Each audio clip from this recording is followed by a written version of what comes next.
Ampu Jatmika, seorang saudagar asal Keling, Kediri, telah dikirim oleh Raja Majapahit Hayam Wuruk ke wilayah Kalimantan pada tahun 1355. Tugasnya adalah menaklukkan kerajaan Dayak Maanyan nan Sarunai. Dengan penuh tekad, Ampu Jatmika berhasil mengalahkan kerajaan tersebut dan pada tahun 1380, ia mendirikan kerajaan negara Dipa. Selamat datang di saluran YouTube Taksakaseta. Saya harap Anda dalam keadaan baik dan siap untuk menyelami sejarah yang terjadi di masa lalu yang menarik bersama kami.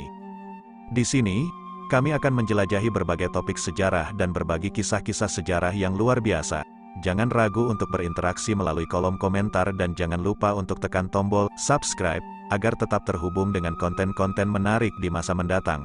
Mari kita mulai petualangan ini dan saya harap Anda menikmati setiap momennya.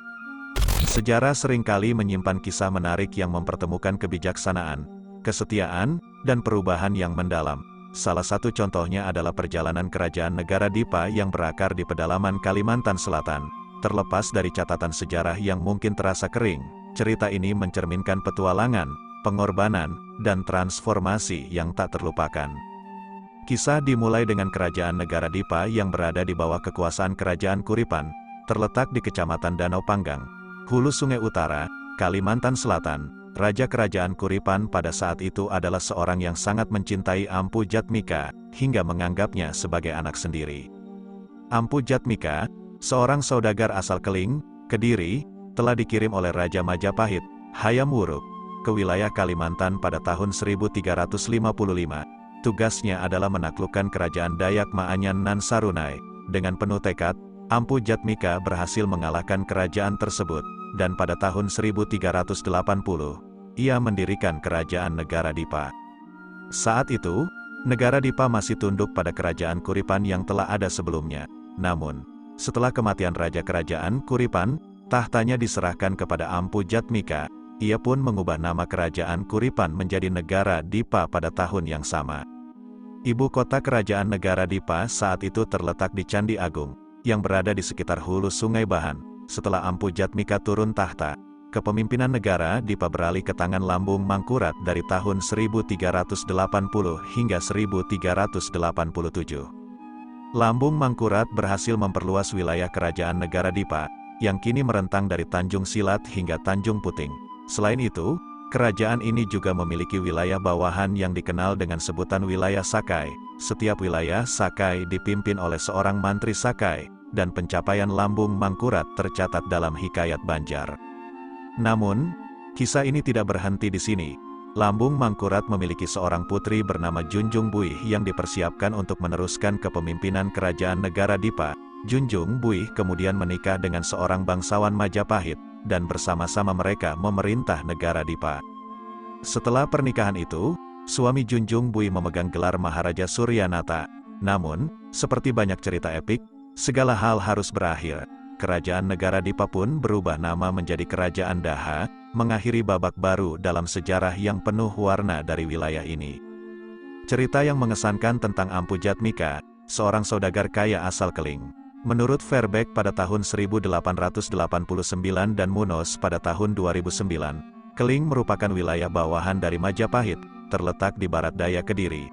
Ampu Jatmika adalah anak dari seorang saudagar bernama Mangkubumi, yang juga dikenal sebagai saudagar jantam. Kehidupan Ampu Jatmika diawali dengan saran ayahnya untuk mencari negeri dengan tanah yang subur dan harum, yang membawanya ke tanah yang terletak 2 bulan perjalanan laut dari Keling, yaitu Pulau Hujung Tanah, yang kini dikenal sebagai Kalimantan. Sebagian sejarawan percaya bahwa Ampu Jatmika juga bisa menjadi seorang pengungsi dari Kediri karena situasi yang sulit pasca pertempuran Genter abad ke-13 pada tahun 1222 Masehi.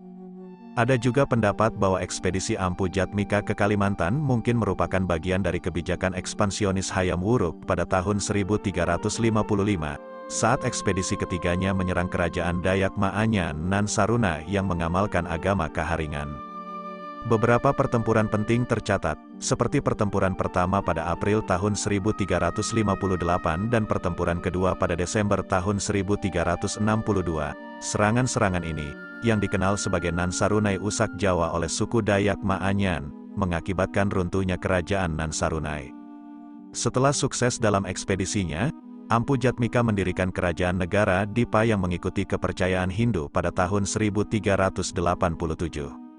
Ia mendirikan negeri Candi Laras, yang terletak di anak Sungai Bahan. Awalnya, negara Dipa berada di bawah kekuasaan kerajaan Kuripan, kerajaan lokal yang telah ada sebelumnya.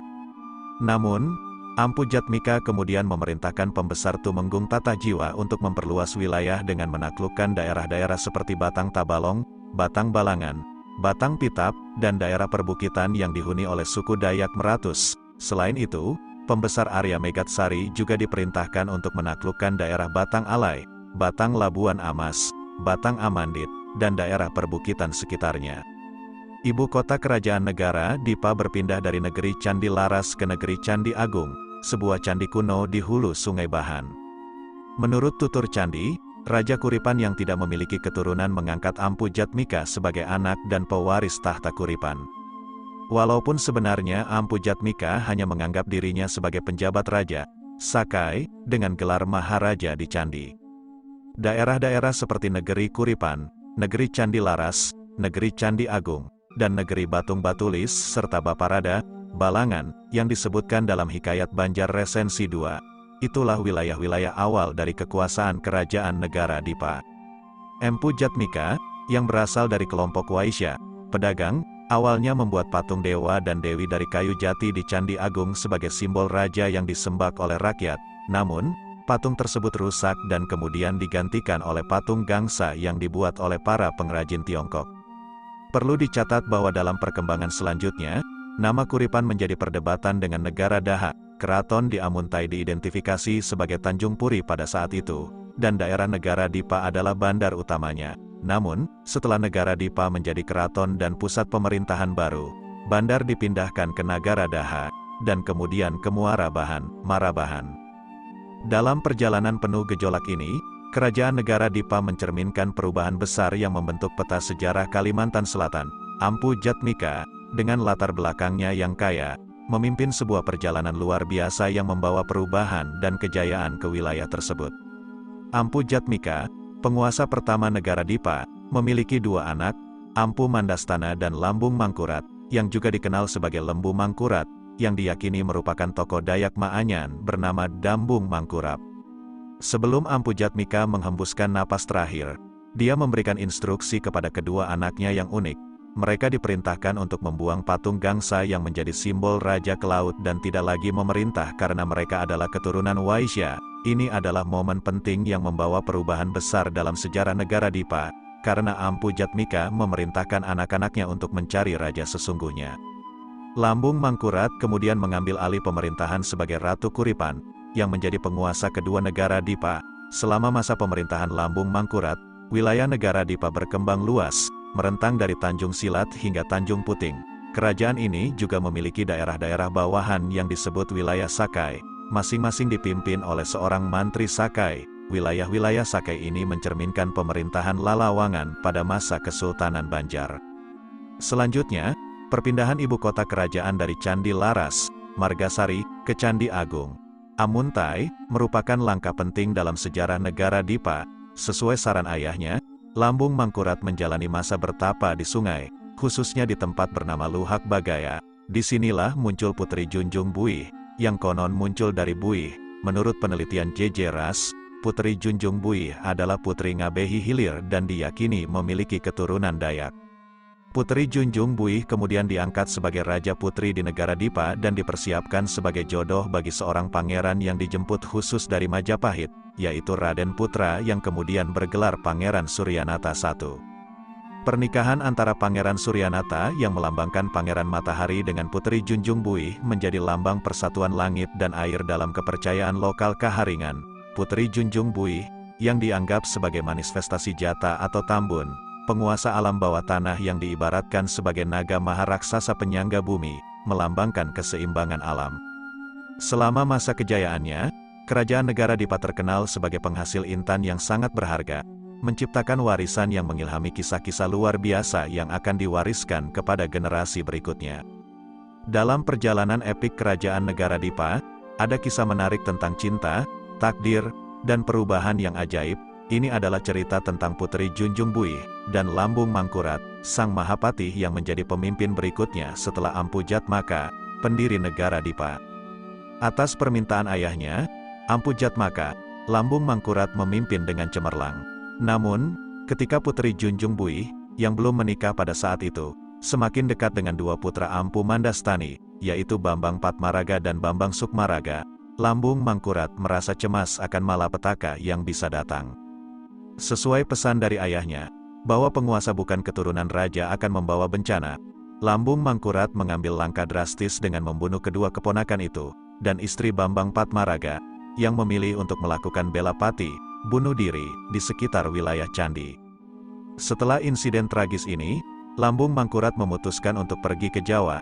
Tujuannya adalah untuk meminang seorang pangeran Majapahit yang bernama Raden Putra, juga dikenal sebagai Jaka Kuik atau Panji Suryanata. Niatnya adalah untuk menikahkan Raden Putra dengan Raja Putri Junjung Buih, yang merupakan putri Ampu Jatmaka yang ajaib. Raden Putra kemudian memerintah dengan gelar Maharaja Suryanata. Perkawinan antara Raja Putri Junjung Buih dan Maharaja Suryanata menjadi puncak kejayaan dan persatuan yang mengilhami generasi-generasi berikutnya di wilayah ini. Keturunan Lambung Mangkurat dan Raja Putri Junjung Buih bersama Maharaja Suryanata akan menjadi leluhur para pangeran Banjarmasin. Kepercayaan akan pentingnya keturunan raja untuk memimpin kerajaan akan berlanjut dari negara Dipa hingga kerajaan Banjar, menciptakan warisan yang kuat dalam sejarah dan budaya mereka.